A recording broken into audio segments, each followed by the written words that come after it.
Two Boeing 747s, one runway, and only seconds before everything changed forever. 583 people would die that afternoon, but the real story began long before the collision. This is the story of Tenerife, the disaster that changed aviation forever. You're watching Pastime Tales, where history's most extraordinary moments come back to life. It began that Sunday afternoon at Gran Canaria Airport, during a busy holiday weekend. Then, a bomb exploded inside the terminal, forcing authorities to shut the airport down. Flights were suddenly diverted to Tenerife, sending unexpected traffic toward the small airport. Dozens of aircraft changed course, converging on Los Rodeos Airport through the afternoon. Los Rodeos was never designed for this much traffic, especially several massive Boeing 747s. One of those aircraft was Pan Am Flight 11736, carrying 396 people toward the Canary Islands. The second aircraft was KLM Flight 4805, a Dutch charter flight carrying 248 people. The other aircraft was KLM Flight 4805, carrying 248 passengers and crew members. At the controls was an experienced KLM captain, trusted with the flight's critical departure. Passengers had already been waiting for hours, while the crews were becoming increasingly conscious of the delay. Aircraft and passengers waited for hours, while crews watched the clock and waited. Then the mountain fog arrived, and visibility began disappearing almost faster than anyone expected. The captain decided to refuel in Tenerife, adding extra time and weight before departure. KLM chose to refuel before departure, adding extra time and considerable weight to the aircraft. The KLM crew was also facing pressure, because strict duty time limits were approaching.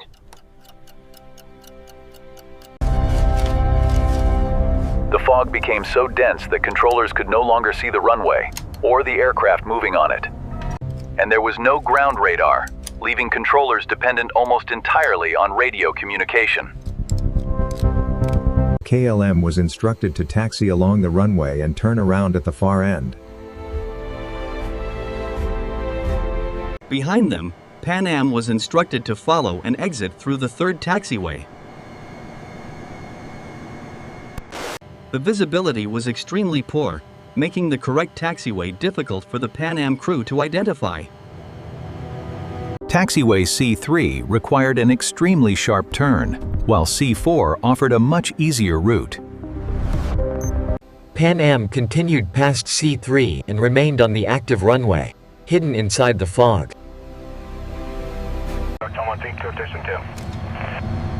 His first officer warned him. They still did not have takeoff clearance. The controller gave KLM its departure instructions, but not permission to take off.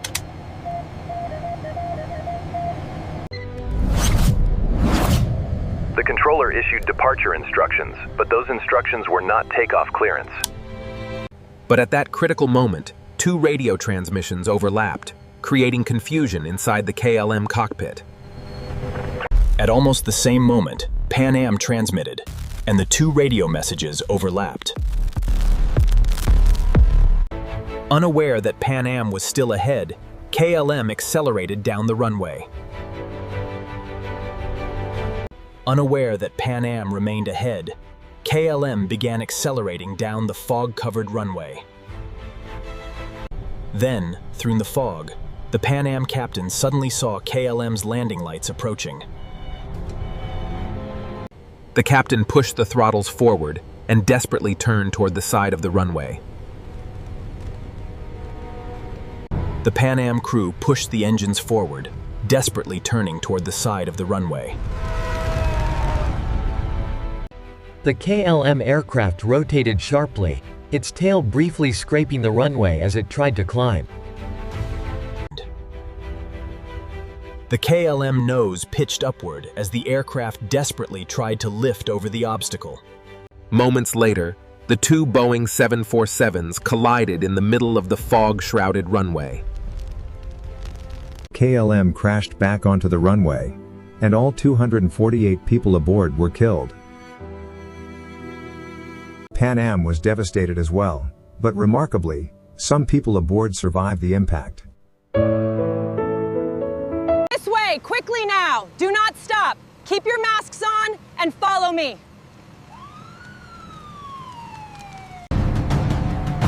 Rescue crews rushed toward the airport, but thick fog made finding the wreckage difficult. The Tenerife disaster remains the deadliest accident in commercial aviation history. Investigators from Spain, the Netherlands, and the United States arrived, determined to understand what had happened. Investigators examined the cockpit recordings, searching for the exact sequence of events. The investigation identified several contributing factors, including fog, congestion, communication problems, and human error. The Tenerife disaster became a major turning point in the evolution of modern aviation safety. The tragedy helped strengthen crew resource management, encouraging every crew member to speak up when safety is at risk. Standardized phraseology became increasingly important, making critical instructions clearer and less open to misunderstanding. Modern airports also use advanced surface surveillance, giving controllers much better awareness of aircraft on the ground. Today, Tenerife's main international airport is in the sunnier south, away from Los Rodeos' notorious mountain fog. Every safe flight today carries lessons learned from aviation's darkest moments. 583 lives were lost that day, but their story helped shape safer aviation for generations to come. Tenerife reminds us that aviation safety depends on many links working together, every single time. Today, a memorial in Tenerife stands in remembrance of those who never returned home. Communication, visibility, and human factors all played a role in one of aviation's most important lessons. Thank you for watching this journey through one of aviation history's defining tragedies. If you enjoyed this documentary, like, share, and subscribe to Pastime Tales for more stories from history.